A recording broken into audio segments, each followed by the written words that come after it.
नमस्कार, कंज्यूमर अड्डा में आपका स्वागत है। मैं हूं मनोज श्रीवास्तव। आईआईटी का पैटर्न बदल सकता है। आईआईटी एंट्रेंस का पैटर्न बदल सकता है।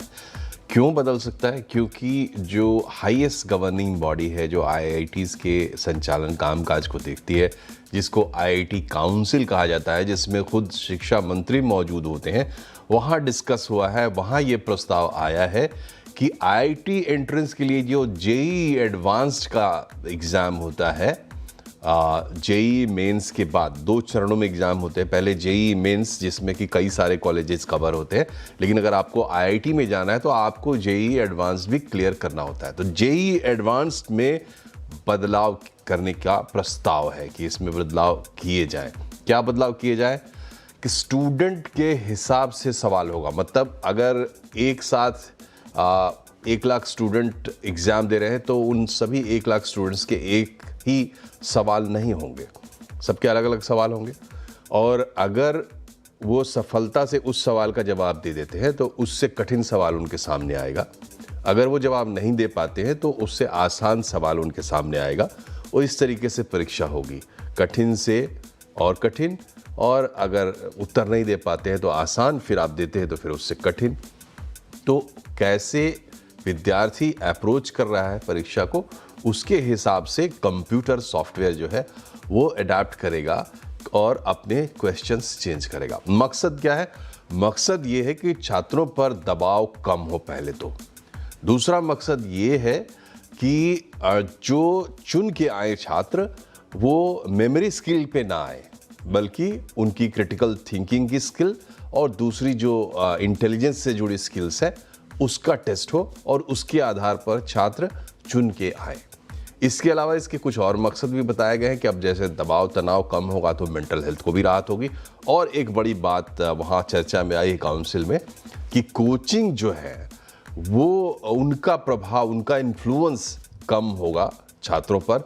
क्यों कम होगा? क्योंकि अभी जो पैटर्न है उस पैटर्न के हिसाब से छात्रों को वो एक मेमोराइज करा सकते हैं या उस पैटर्न के हिसाब से छात्रों को तैयार कर सकते हैं। लेकिन अब हर इंडिविजुअल छात्र के लिए अगर एडेप्टिव टेस्टिंग होगी तो उसके लिए तो कोचिंग तैयार नहीं कर पाएंगे। तो मतलब इन्फ्लुएंस घटेगा, ख़त्म हो जाएगा, ऐसा तो कहा नहीं जा सकता, लेकिन घटेगा। तो कई चीज़ों को एड्रेस करने की कोशिश की गई है।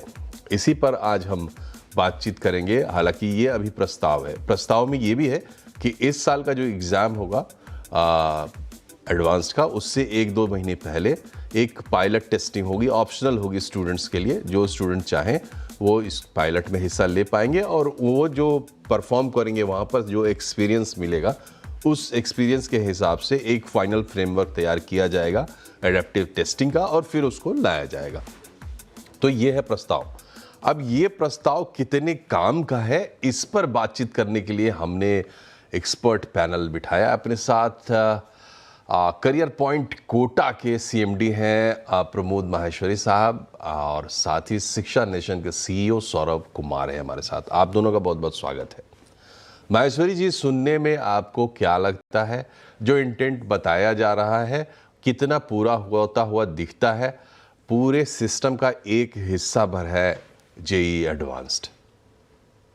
देखिए, इसमें कुछ पॉइंट से मैं काफी एग्री करता हूँ। स्पेसिफिकली एक इंटेंट जो होता है कि आपको क्वालिटी या एबिलिटी का एक स्टूडेंट चाहिए जिसकी एबिलिटी अच्छी हो, तो अडाप्टिव टेस्ट में 2 चीजों का एक साथ टेस्ट हो जाता है। एक तो उसकी क्वेश्चन सॉल्विंग स्किल्स का और साथ में उसका एबिलिटी का, क्योंकि जब आप उसको कैलिब्रेटेड करके क्वेश्चन देते हैं तो 2 तरह से स्कोर बनता है, उसका एक्यूरेसी क्या आ रहा है और उसका एबिलिटी क्या है। और उसके बेसिस पे अगर आप सिलेक्शन करते हैं तो एक फिल्टरिंग प्रोसेस बहुत अच्छा हो जाता है और only students who are not only having subject knowledge but also having a special ability will able to qualify the exam. तो वो पर्पस इसमें 100% पूरा होता है। जहां तक दूसरा पर्पस है कि इससे स्ट्रेस कम होगा, मुझे नहीं लगता कि स्ट्रेस का एग्जाम पैटर्न से कोई लेना देना है। स्ट्रेस बिल्कुल अलग चीज है, क्योंकि वो कंपटीशन है। यहाँ पर 12 लाख बच्चे एग्जाम देते हैं, उसमें से 10,000 बच्चों का सिलेक्शन होता है। वो स्ट्रेस नेचुरल सिस्टम है, अडेप्टिव होने से स्ट्रेस कम होगा, मुझे नहीं लगता। और तीसरा उन्होंने बोला है कि कोचिंग पर निर्भरता कम होगी। मुझे लगता है कि शायद ये एक सिर्फ बोलने के लिए बोला है, क्योंकि अडैप्टिव टेस्ट जैसे जीआरई आज होता है, अडैप्टिव होता है, जीमेट होता है, उनमें भी लोग कोचिंग करते हैं। उसके लिए कोचिंग का तरीका बदल जाएगा, कोचिंग का फोकस बदल जाएगा, परंतु उस पर डिपेंडेंस कम होगा। मुझे थोड़ा मुश्किल लगता है। सौरभ जी, आपकी पहली प्रतिक्रिया क्या है? ये जो पूरा आप जो कुछ भी अभी तक निकल के सामने आया है उसके आधार पर आपको क्या लगता है? देखिए मैं प्रमोद जी से बिल्कुल इस बात पे सहमत हूँ कि इससे सिलेक्शन प्रोसेस ऑब्वियसली बेटर किया जा सकता है। बट जिस तरीके से बच्चे अभी तक तैयारी कर रहे हैं, जहाँ पे 3 घंटे का पेपर होता है और बच्चा फिजिक्स, केमिस्ट्री और मैथ्स का एग्ज़ाम देता है और उसके पास किसी भी सेक्शन को करने का एक अनलिमिटेड समय होता है, वो चाहे तो 45 मिनट फिजिक्स करे और चाहे 1.5 घंटा मैथ्स करे। जब एडैप्टिव होगा तो ये बहुत डिफरेंट तरीके में चला जाएगा और उसी सेगमेंट में बच्चे कैसे क्वेश्चंस को शफल करेंगे, कैसे वो उसकी डिफिकल्टी लेवल बढ़ेगी, ये एक बहुत बड़ा कॉम्प्लेक्स सिचुएशन होगी। दूसरा मुझे जो सबसे बड़ी चिंता दिखाई देती है यहाँ पे वो ये देती है कि अडैप्टिव टेस्ट की प्रैक्टिस बहुत इंपॉर्टेंट होती है। जैसे विश्व में बहुत सारे टेस्ट अडैप्टिव होते हैं, जीआरई है, जीमैट है, टॉफल है, आइल्स है, यूएसएमएलई है। ऐसे कई एग्जाम हैं जो ऑलरेडी अडैप्टिव हैं वर्ल्ड में। तो जो हमारे बी और सी क्लास के टाउन के बच्चे हैं, जो भारत के गाँवों में या छोटे शहरों में बच्चे जो आज की डेट में पढ़ के आईआईटी तक पहुँच जाते हैं, वो उन बच्चों की प्रैक्टिस कैसे होगी? क्योंकि उनके पास कंप्यूटर का इतना एक्सेस नहीं है, इस तरीके के टेस्टों की प्रैक्टिस नहीं होगी। तो ये मेरे को एक ज़्यादा बड़ी चिंता दिखाई दे रही है कि कैसे हम वो बच्चे जो हैं, जो अपना सपना पूरा कर लेते थे, एक छोटे शहर से, एक छोटे गाँव से आके और आईआईटी तक पहुँच जाते थे, उनके लिए कहीं ये ब्लॉकर ना बन जाए। तो एडाप्टिव अगर कोई चीज़ होती है तो उसका अपना उसके फ़ायदे नुकसान होंगे और वो धीरे धीरे सामने आएंगे। लेकिन माहेश्वरी जी, एक बात बताइए बिल्कुल ईमानदारी से कि इस पूरे इकोसिस्टम में सबसे ज़्यादा एडाप्टिव कौन है? कोचिंग वाले हैं, स्कूल वाले हैं, या जो अथॉरिटीज़ है? क्योंकि हम देख रहे हैं 10वीं तक 12वीं तक पढ़ा तो रहा है सीबीएसई, और बच्चों को तैयार कर रहे हैं कोचिंग वाले, और एग्ज़ाम ले रहे हैं तो एक तरफ एनटीए वाले खींच रहे हैं, एक तरफ आईआईटी काउंसिल खींच रहा है। हर बार कोई एक नई आईआईटी जो है वो तय करती है कि एडवांस का पेपर क्या होगा। अब ये बताइए कि इस पूरे इकोसिस्टम में जो प्रॉब्लम्स थे उसको एड्रेस करने की दिशा में ये कदम आपको लग रहा है, या आईआईटीज़ और सरकार के बीच में भी या एनटीए के बीच में भी एक जंग हम जानते हैं कि चल रही है इस एग्ज़ाम को भी ले लेने के लिए? एनडीए चाहता है कि भाई ये एग्ज़ाम भी आ जाए उसके बाद। हो क्या रहा है, ये क्यों हो रहा है, किसके लिए हो रही है ये बात? मनोज जी, आपका जो सबसे पहला क्वेश्चन था कि सबसे ज्यादा अडैप्टिव कौन है, तो सबसे ज्यादा अडैप्टिव इस देश में कोचिंग इंस्टीट्यूशन है। वो सबसे जल्दी सबसे फास्ट रिएक्ट करते हैं, क्योंकि वहां पर इनर्शिया बिल्कुल नहीं है। कोई भी परिवर्तन होता है, उस परिवर्तन से वो अपने आप को फटाफट बदल लेते हैं और अपने आप को नई स्थिति के लिए एडजस्ट कर लेते हैं। जहां तक आपने बहुत बहुत ही क्रिटिकल पॉइंट आपने बोला कि ये जो NTA versus IIT council versus ये जो एक इशू चल रहा है, ये काफी इंपॉर्टेंट इशू है।